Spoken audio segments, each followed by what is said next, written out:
As soon as you have the idea, someone already probably thought of the same idea, and it's just a matter of like who can execute faster. So you have to really be willing to take that first step, literally, before you're ready. Hey, how's it going? I'm Shuang Esther Shan, and you're listening to Shopify Masters, your companion for starting and building a business. Before becoming a multi-million-dollar beauty mogul, Anne McFerran was trying to build her career as an independent artist. But her whole life changed when she came up with the idea to make magnetic eyelash extensions.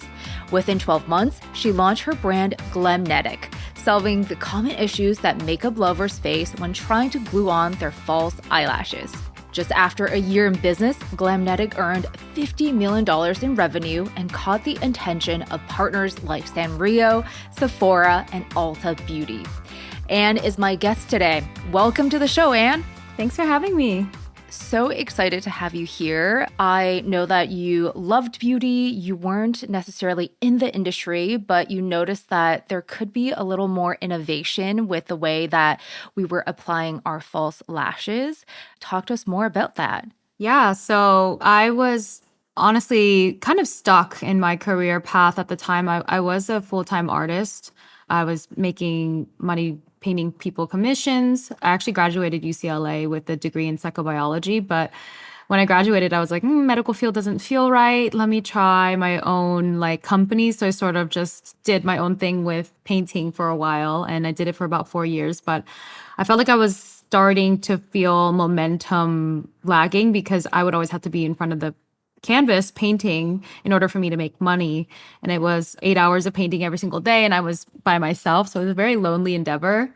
And I couldn't see myself doing it for the rest of my life. And so when I saw an opportunity to go into business, I had a lot of friends that were actually using Shopify. And I think around that time, it was like 2018 when I first considered it. And Shopify was having this like major awareness around it. A lot of people were like referring other people to start Shopify stores. And I was like, what is this Shopify hype? Let me check it out. And a couple of my friends had already made like few hundred million on their store, which was crazy. So I was trying to understand what the lifestyle was being a founder. I had never been exposed to it before.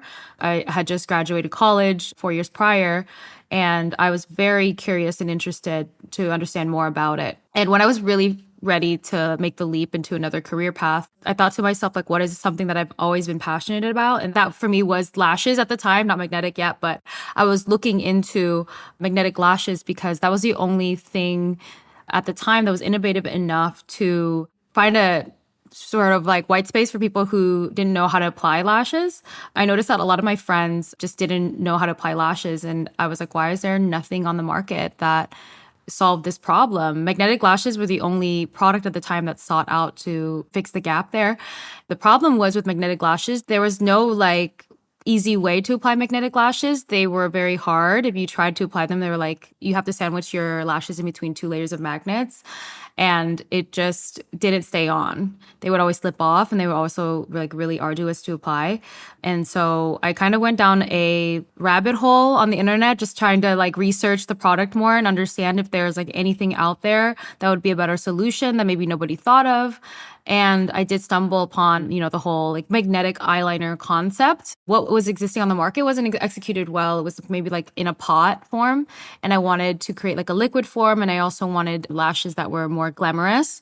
I really loved glam lashes because I felt like they opened up my eyes more.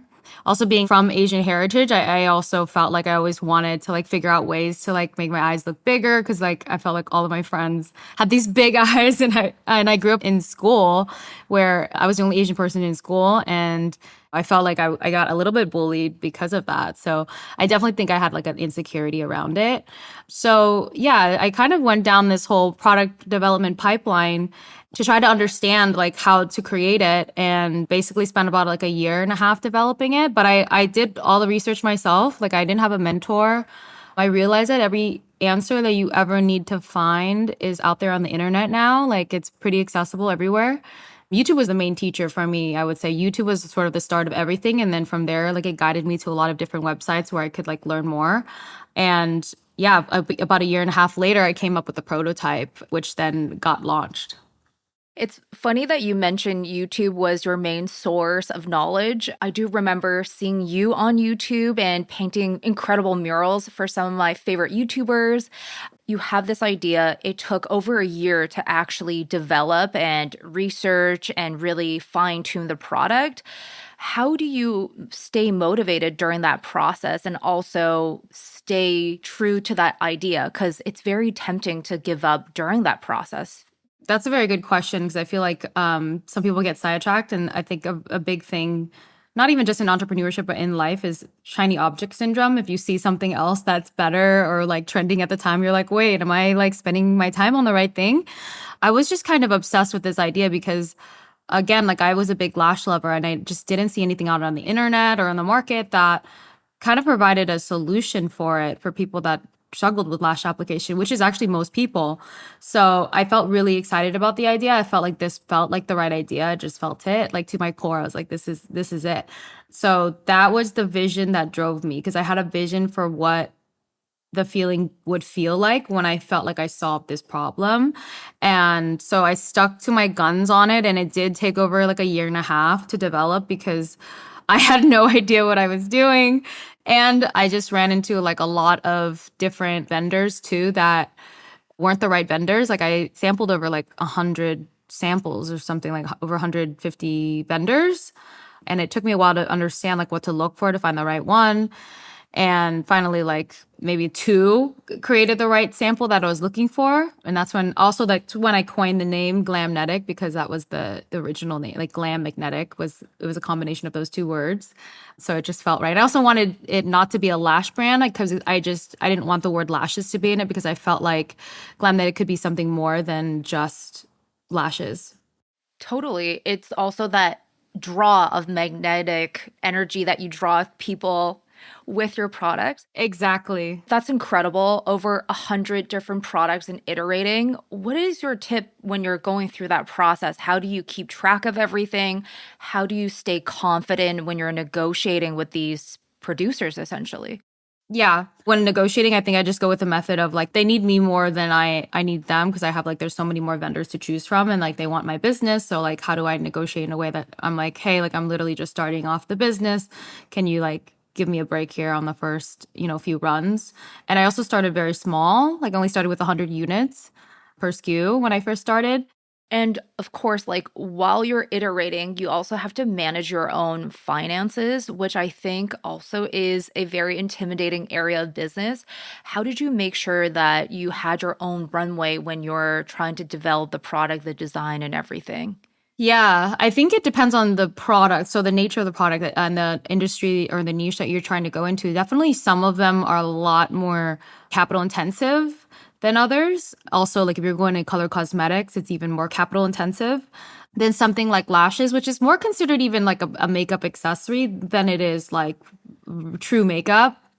So for us, like we actually very low budget. Like I maybe started off with like $10,000 and then I tried to really make that stretch as far as I could. So that would mean that I would have to do everything myself. I couldn't hire another person to do the things I needed to do. So that's why things took a lot longer as well. If you're not buying someone else's time, you're gonna have to use your own time. So I only spent like maybe $5,000 on samples. Like when you added it all up, samples are actually pretty affordable, especially if it's from overseas suppliers. It's pretty affordable. The part that gets a lot more expensive is like marketing costs. So like once you actually launch and all of the photo shoot, if you want professional photography and like having like a real photo shoot, that can go up really high. So that's why I actually just learned how to do professional photography by myself. So I was the photographer. I bought my own camera. I brought like all the props and stuff on Amazon and then I just did it myself. So you can make things as cheap as you want. It depends on what you're aiming for when you launch. Like for me, I wasn't aiming for the best brand ever created, like with the best branding or anything. I didn't understand anything about branding at the time, but I did understand what people wanted. I understood the customer because I was the customer. So I was like, okay, I'm just going to focus more on like the product innovation piece and then like the branding, the packaging, photography, all that stuff can come later. I also wasn't shooting for the moon. I just wanted to make like 10K a month. That was literally I was like 10K profit a month. I'd be happy. And then it ended up like far exceeding that, which yeah, I didn't expect. I think it's good to start with low expectations when you're going into something like this, because when you go in with high expectations, being like, I'm going to be a multi-million dollar company by the end of this year, you kind of get ahead of yourself. You need to really keep your eye in the present. I think that's something that's really important too as a founder, is like you get too ahead of yourself sometimes and you end up tripping over yourself because you're already thinking in the future of like, I'm already making $1 million. But no, like you are a bootstrap self-founded founder that like has very minimal capital to start with, which is awesome. But you have to think like that. Yeah. I know that you had that $10,000 revenue target monthly, but you far exceeded that by actually reaching $1 million revenue per month and more. But I love that you were saying that you have to stay realistic with your goals and also save money while you're trying to build up your business. I understand for branding and seeking out models, you actually had a really good way of finding models to pose for Glamnetic. So talk to us about using Bumble BFF for reaching out to potential models. Yeah, that was another way of me trying to be very bootstrappy. Because again, like I'm literally just think about me. Like I was 26 when I first started, and I had a lot of girlfriends.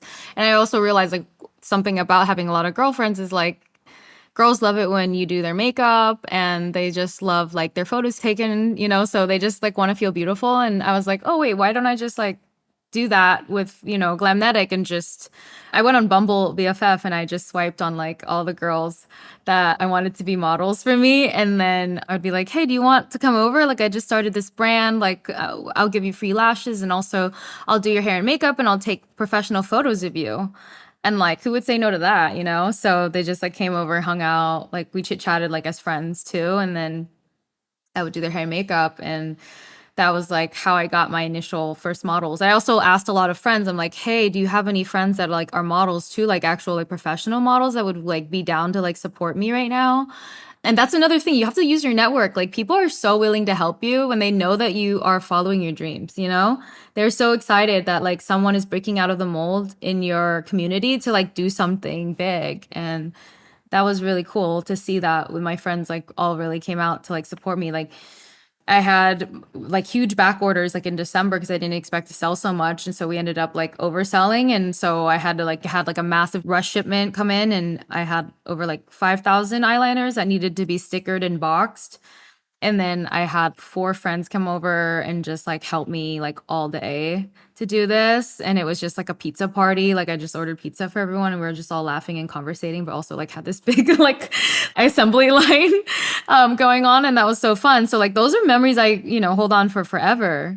I don't think we'll face, similar issues like that anytime soon because now we know like how to order and stuff. But yeah, those are things that I look back and I treasure. I'm like, those were the funnest times.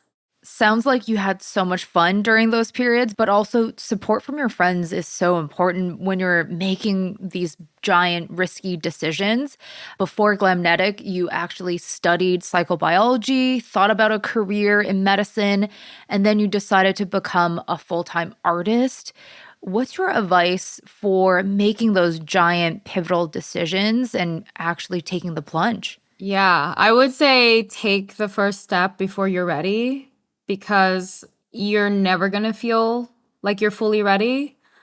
Because when are you ever going to feel fully ready? Like, is it 5 years from now, like 10 years from now? Like at that point, you already kind of missed the boat with like your idea. The thing with, I think, this entrepreneurship world is everything moves so quickly, like trends and everything. So like as soon as you have the idea, someone already probably thought of the same idea. And it's just a matter of like who can execute faster. So you have to really be willing to take that first step literally before you're ready because that other person will. It's a very competitive industry and people are getting better and better and better. I'm seeing like better brands come out more than ever that I hadn't seen before, like more innovative brands as like technology has advanced even further. And try to believe in yourself. I think that's the main thing. You got to really believe in yourself because no one really is going to believe in you. And I feel like I do see some people who are like wanting to start brands and they come up to me and they ask me all these questions, but it seems like they're looking for answers everywhere else but within themselves. Like they're coming from a place of lack, and they're coming from a place of the answers are somewhere out here and it's not within me. But like you really need to feel like everything and all the answers that you will ever need is within you. And the answers are all on the internet also. If you actually like are confused about something, they're right there. You don't necessarily need to wait for the perfect mentor either. Yeah, really take ownership of the journey or the business that you want to start. Yeah, very interesting to hear about the beginning of Glamnetic, and I'm very excited to dig into the expansion part of the journey as well. But first, I would like to take a moment to thank you for tuning into the show.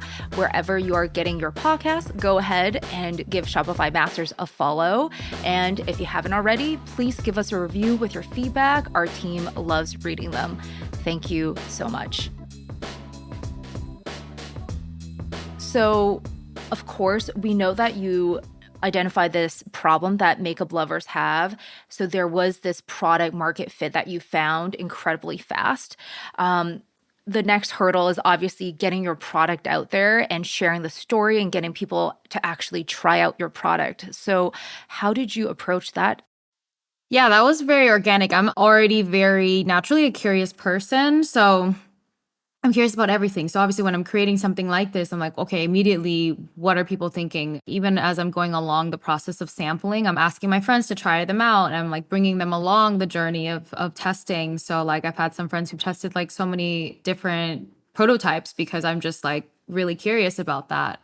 And I think that's very important. You need to be inquisitive and not just depend on your own opinion, but the opinion of others, because you could be skewed in a certain way and you're not like considering like all angles. And so that really did help. And I think by the final prototype, when I handed it to somebody and they were like literally freaking out because they were like, this is the craziest beauty product I've ever tried. I'm like, oh my God, okay. Like it got me so excited and so much more confident about my own product.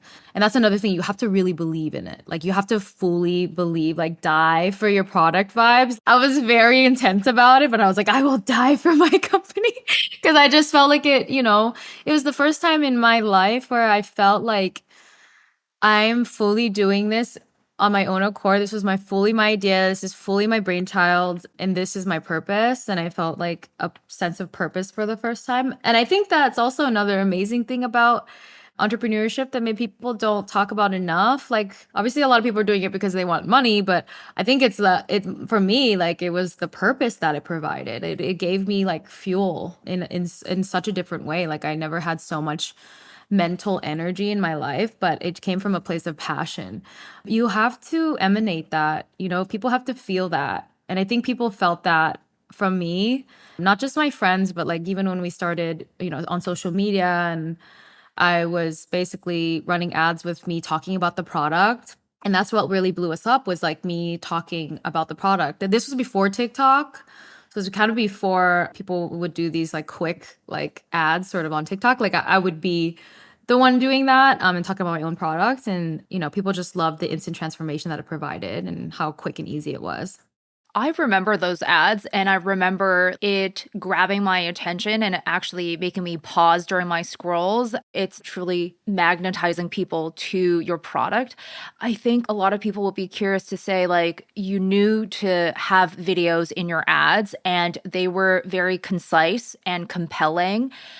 For now, if I'm starting a new business, how do I do that with my new product? How do I make a good video? Yeah. Oh my God. It took me a while to like be comfortable in front of the camera because I'm like actually a little bit more of an introverted person.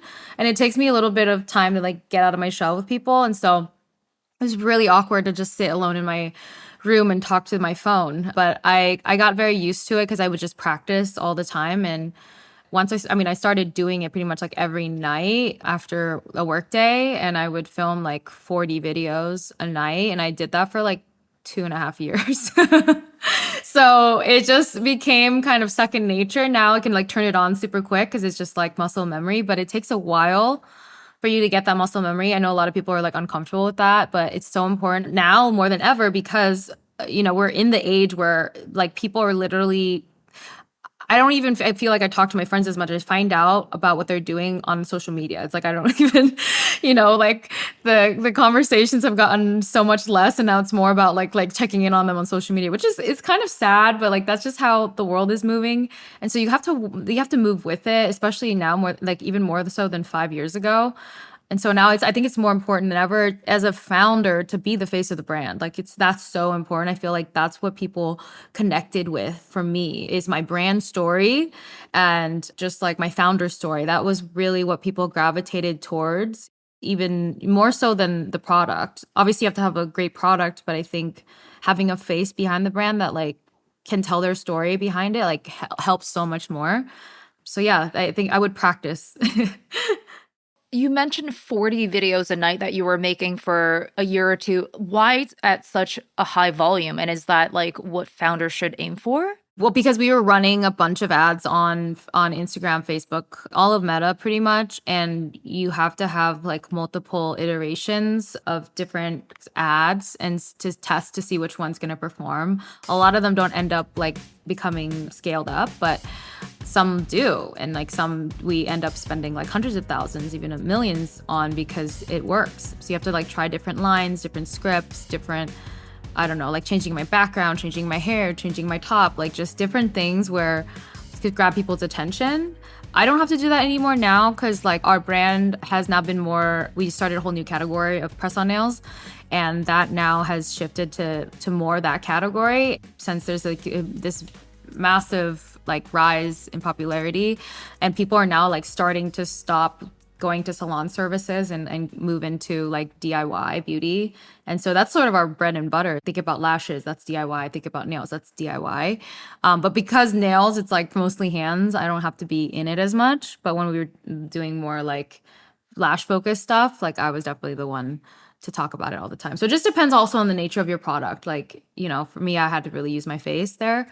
But yeah, I think it's very important to figure that out too, like what is going to sell your product online. That's very important because some people it's not necessarily even someone talking to the camera. It's maybe it's like demonstrating something, maybe it's just hands doing something. Like you have to figure out what that clever thing is that makes people want your product. Wow. Yeah. I think we talk about A/B testing in ads, but I feel like you were A to the last letter and repeat. So that's truly, truly amazing. Now you're also expanding into the new product category. What was the decision process like? What kind of data were you looking at to understand, okay, now we should move into press on nails? Yeah, it's kind of crazy because it wasn't necessarily like data driven, more like an observation of what was going on. I felt again like we really wanted to cement ourselves as like leaders of like DIY beauty, and nails were a natural extension because it's like you do your nails and your lashes, and I feel like people could get their nails done even more than their lashes.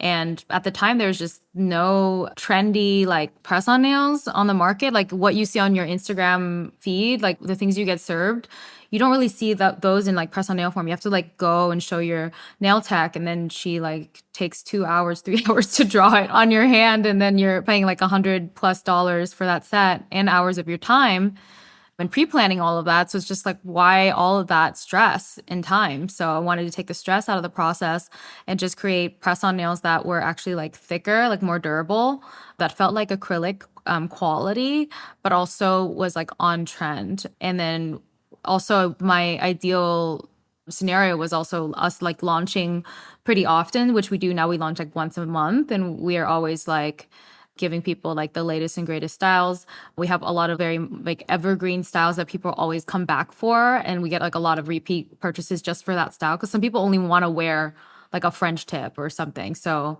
we have options for everyone. What we like to do is do like a modern twist on a classic design, so it's not boring, and also do all of the solids that people really love, different finishes like glazed, velvet. We want to cover everything.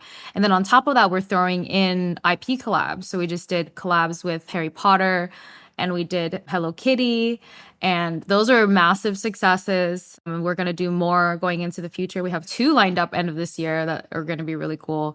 So yeah, we just want to continue to push the envelope and continue to become like the leading brand for on-trend press-on nails. Yeah.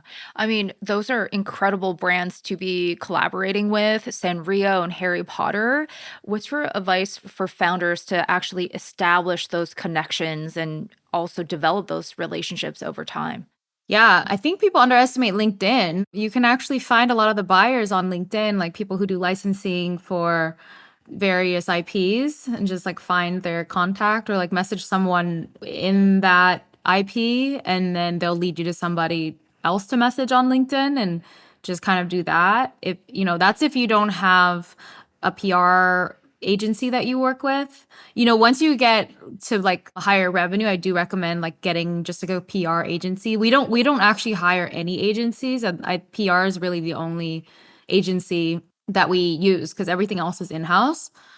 Which, by the way, I highly recommend you do all marketing besides PR in-house, like digital marketing, all in-house. Like going with an agency is just really, they kind of do the bare minimum and they charge you a lot versus you like training your own video design team and having a head of growth and all of that.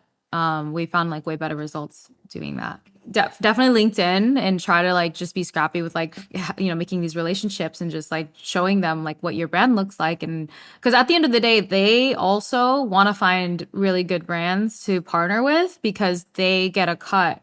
They get there's a royalty rate, so they get a cut of all of the sales you make. So like the more partnerships, the more money they make. So it's actually you know in their interest as well.